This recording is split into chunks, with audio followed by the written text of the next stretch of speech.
Hello बच्चों, कैसे हैं आप लोग। आज जो हम गणित विषय में टॉपिक लेके आए हैं वह है कक्षा 6 के लिए कि एक दिए गए कोण के बराबर ही हमें दूसरा कोण बनाना है, लेकिन बनाना है पटरी और प्रकार की सहायता से। तो हमारा टॉपिक ये है कि दिए गए कोण के बराबर ही एक अन्य कोण बनाइए। तो चलिए इसकी शुरुआत करते हैं। तो बच्चों, जैसा कि आपको बताया गया कि आज का हमारा जो टॉपिक है, प्रसंग है, वो क्या है, किसी दिए गए कोण के बराबर एक अन्य कोण खींचना। वैसे तो चांदी की सहायता से इससे हम बड़े आराम से कर सकते हैं, लेकिन हमें इसको चांदी से नहीं, पटरी और प्रकार से करना है। पटरी और प्रकार की सहायता से हमें एक अन्य कोण बनाना है किसी दिए गए कोण के बराबर। तो देखिए, यहाँ पर हमको एक कोण दिया गया है ABC कि नाप कितनी है हमें पता नहीं है, बस केवल हमको इसके बराबर एक अन्य कोण बना देना है। बाद में हम जब पूरा बना लेंगे तो उसके बाद चांदी से इनको नाप के हम चेक कर लेंगे कि हमने सही किया या नहीं किया। तो देखिए कैसे इसे हम करते हैं। तो देखिए, पहला जो चरण है इसमें, जो पहला स्टेप है इसमें, वो क्या है कि एक रेखा खींचकर उसमें एक बिंदु P अंकित कर लीजिए। सबसे पहले हमें एक रेखा बना लेनी है किसी भी लंबाई की।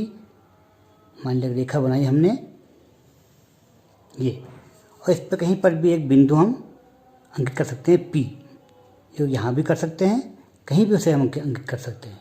मतलब उस बिंदु से अब हम अपना कोण बनाएंगे ऊपर दिए गए कोण के बराबर। जो ऊपर हमें कोण दिया गया वो कौन सा कोण दिया है, कोण B, जिसे हम ABC या CBA भी कह सकते हैं। तो इसके बराबर हमें एक कोण और बनाना है जो हम बनाएंगे बिंदु P से। तो पहला स्टेप तो यही है। लेकिन दूसरा स्टेप क्या है इसमें कि प्रकार के नुकीले सिरे को B पर रखकर, जो हमें कोण दिया गया है B, वहाँ पर हम प्रकार का नुकीला हिस्सा रख लेंगे और एक चाप खींचेंगे। अब जो चाप जो हम खींचेंगे वो किसी भी फैलाव का हो सकता है, इसमें कोई नापने वाली बात नहीं है। अब देखिए करते हैं इसे हमने B बिंदु पर अपने प्रकार का नुकीला सिरा रखा और एक चाप लगाना है हमको। उसमें हमको देखना नहीं कि कोई भी हम फैलाव ले सकते हैं, बस हमको हिलाना नहीं बार बार। देखिए ये हमारा एक चाप लग गया पुराने कोण पे। और जो पुराना कोण पर जो चाप लगा हमारा, वो उसको एक D और E बिंदु पर अगर मान लिया काटता है। जो रेखाएं कोण की थी BC और AB, इनको ये D और E बिंदु पर काटता है। अब देखिए नंबर 3 चरण क्या है हमारा कि प्रकार के फैलाव में परिवर्तन किए बिना, जो हमने प्रकार जहाँ पर रख लिया उसको फैलाएंगे नहीं। अब इसको हम P बिंदु से चाप खींचेंगे। तो इसको हम दोबारा यहाँ पर P बिंदु बना के करते हैं। यहाँ पर हम किनारे पर रचना करते जाएंगे इस कोण के बराबर की। देखिए यहाँ पर हमने एक रेखा और खींच लेते हैं इस प्रकार से। मान लिया P बिंदु है, और जो हमने ऊपर चाप खींचा था उसी के बराबर का चाप हमें अब घुमाना नहीं, प्रकार को वहीं पर खींचना है P बिंदु पर। एक चाप यहाँ पर खींच लेंगे हम इस प्रकार से। तो जो चाप हमने खींचा चरण नंबर 3 पर देखिए आप कि एक चाप P बिंदु से काटी और रेखा को Q बिंदु पर काटती है। देखिए जो रेखा थी हमारी, इसको यहाँ पर काटती, इसको हम Q नाम दे देंगे। अब चरण नंबर 4 क्या है कि प्रकार को लंबाई DE के बराबर खोलिए। अब फिर पुराने कोण पे आएंगे हम। जो हमारा DE जो है यहाँ तक की लंबाई का प्रकार खोल लेंगे और इसको जो प्रकार का नुकीला सिरा है इसको रखेंगे Q बिंदु पर और सेम फैलाव का एक चाप और खींच लेंगे जो पुराने चाप को कहाँ पर काटता है, मान लिया R बिंदु पर काटता है। यही चरण नंबर 4 पर लिखा गया है। स्टेप 4 पर यही लिखा गया है कि प्रकार को लंबाई D के बराबर खोलिए, जो हमने खोला था, और इसी फैलाव को लेकर Q बिंदु से एक चाप लगाइए जो हमने लगाया था, जो पिछले चाप को R बिंदु पर काटता है।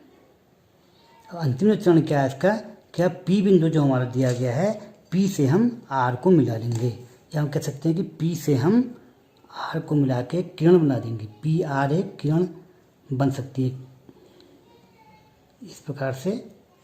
अब देखिए जो हमारा कोण बन गया, ये क्या बन गया, PRPQ या QPR या कोण P।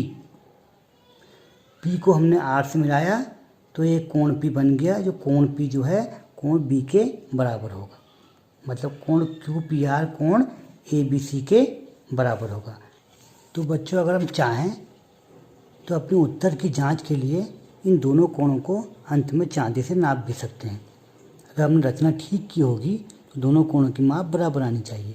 चलिए नापते हैं। पहले हम नापेंगे दिए गए कोण को, जो कोण हमें पूर्व में दिया गया था, मतलब कोण बी। देखिए इस कोण को हम नाप रहे हैं। ये कोण आप देखते हैं लगभग हमारा कितना आ रहा है, 53 अंश का कोण आ रहा है, 53 अंश का कोण आ रहा है। और जो कोण हमने बनाया है देखते हैं वो कोण कितने अंश का आता है। इसको भी हम नापेंगे। कोण पी है जो कि ये कोण भी वहाँ लगभग कितना आ रहा है, 53 अंश का ही कोण आ रहा है। इसका मतलब है कि हमने रचना अपनी बिल्कुल ठीक की है। तो जो आप भी होमवर्क में इस प्रकार की रचनाओं का अभ्यास अवश्य करेंगे।